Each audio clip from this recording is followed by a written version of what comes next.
Assalamualaikum warahmatullahi wabarakatuh. Bertemu lagi dengan saya Abdul Mukmin dalam kajian pendidikan anak berbasis fitrah. Pada kesempatan kali ini saya akan membahas tentang tahapan-tahapan pendidikan anak. Kita sebagai orang tua banyak yang mengeluh tentang pendidikan anak-anak kita. Anak-anak kita ada yang kurang ajar, anak kita keras kepala, anak kita tidak mau diatur, bandel, dan lain sebagainya. Ini semuanya adalah ekses dari pendidikan yang kita berikan kepada anak kita. Karena itu, agar supaya anak kita tidak sampai bandel, tidak keras kepala, tidak taat kepada orang tua, maka perlu kita perhatikan bagaimana cara mendidik anak yang benar. Namun sebelumnya, bagi yang belum subscribe, silahkan subscribe terlebih dahulu, agar tidak ketinggalan video-video saya selanjutnya. Karena pembahasan ini akan saya bahas dalam beberapa bagian-bagian. Yuk kita ikuti. Yang pertama adalah pendidikan sebelum hamil. Ya, dimulai dengan pemilihan istri atau pemilihan suami yang benar. Bagi seorang perempuan, dia harus memilih suami yang benar. Dan bagi seorang laki-laki, dia harus memilih istri yang benar.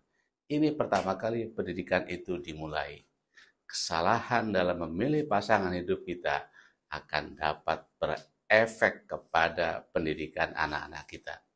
Karena bagaimanapun anak kita sangat dipengaruhi oleh orang tuanya, khususnya oleh ibunya.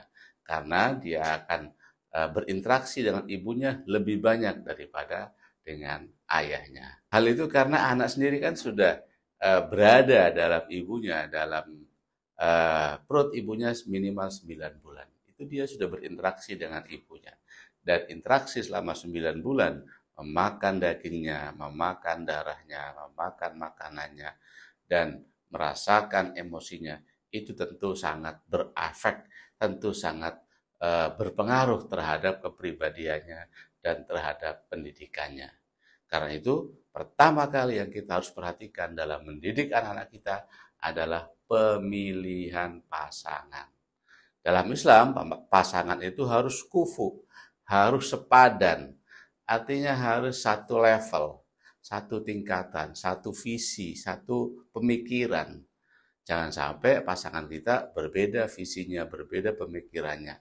Nanti kita tidak akan terjadi tuh keselarasan, kecocokan dalam mendidik anak. Dibutuhkan sebuah pasangan yang sama visinya, sama kufunya, sama kelasnya dengan kita. Nah, para ulama membagi, ada kufu dalam hal nasab, kufu dalam hal kekayaan, kufu dalam hal ilmu.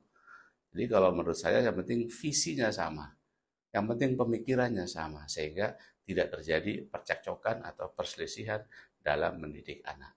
Karena itu butuh sebuah pemahaman terhadap pasangannya masing-masing, bagaimana visinya.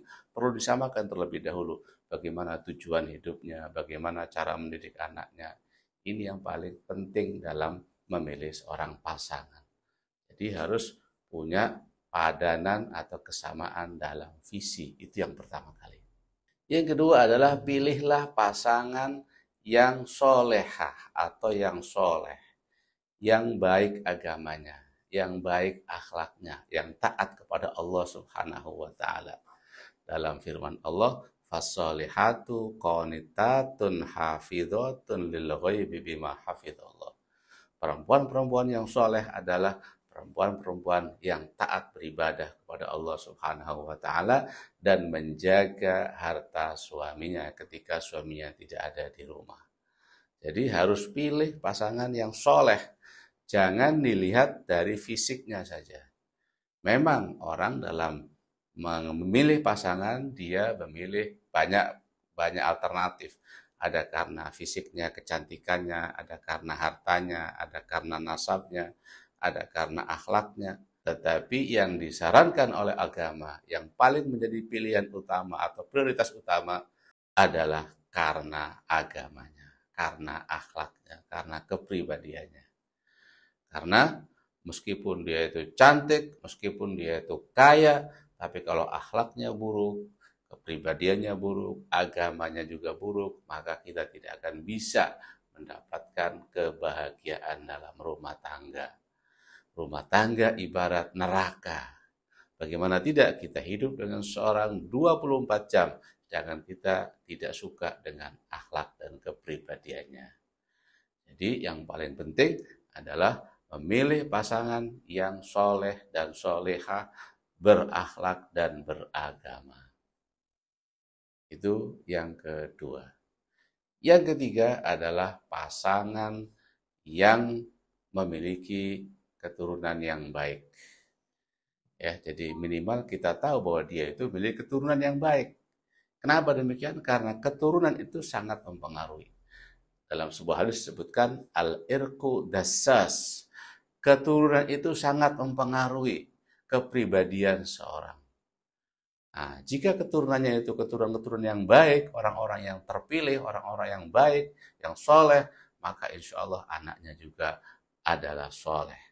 Tapi kalau keturunannya itu keturunan orang yang jahat, maka bisa jadi anaknya juga termasuk memiliki sifat yang jahat, atau kalau tidak cucunya nanti anak kita juga menjadi anak yang jahat. Jadi dalam memilih pasangan harus juga memperhatikan keturunannya, nasabnya. Minimal dia punya orang tua, ayah, ibu yang baik, kakek, neneknya yang baik.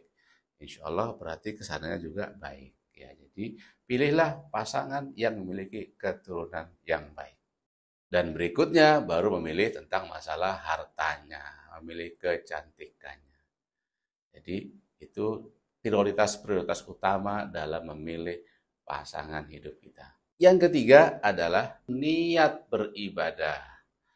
Jadi dalam memilih pasangan, dalam membangun sebuah rumah tangga, kita harus niatkan ibadah. Tanpa niat ibadah, maka kita akan menjadi sebuah rumah tangga yang berantakan, rumah tangga yang tidak ada tujuannya, rumah tangga yang semu.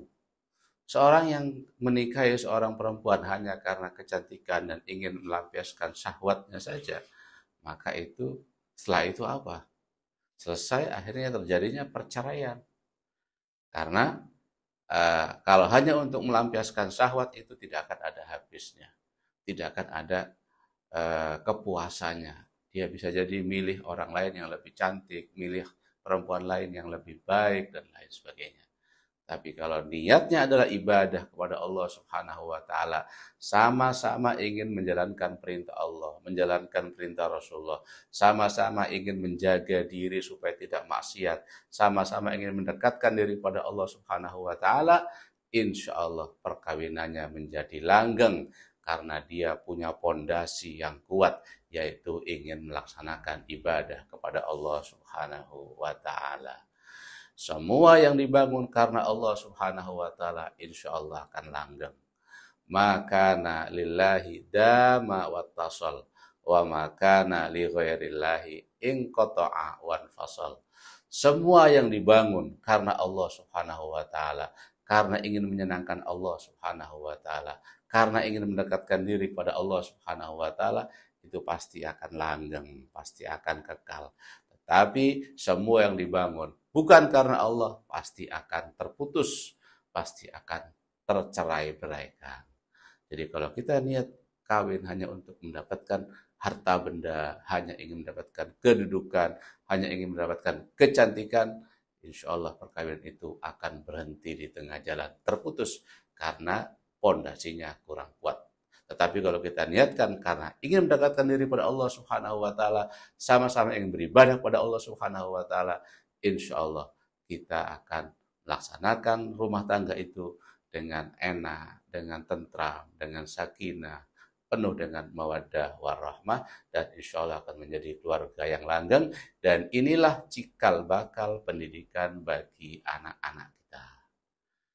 Itu beberapa hal yang sangat penting dalam tahapan pertama dalam pencarian jodoh atau pencarian pasangan. Dan ini sangat krusial dalam pendidikan anak kita. Insya Allah kita akan lanjutkan pada pertemuan selanjutnya terkait dengan bagaimana kita mendidik anak setelah kita menikah atau setelah kita melaksanakan perkawinan. Sekian, Assalamualaikum warahmatullahi wabarakatuh.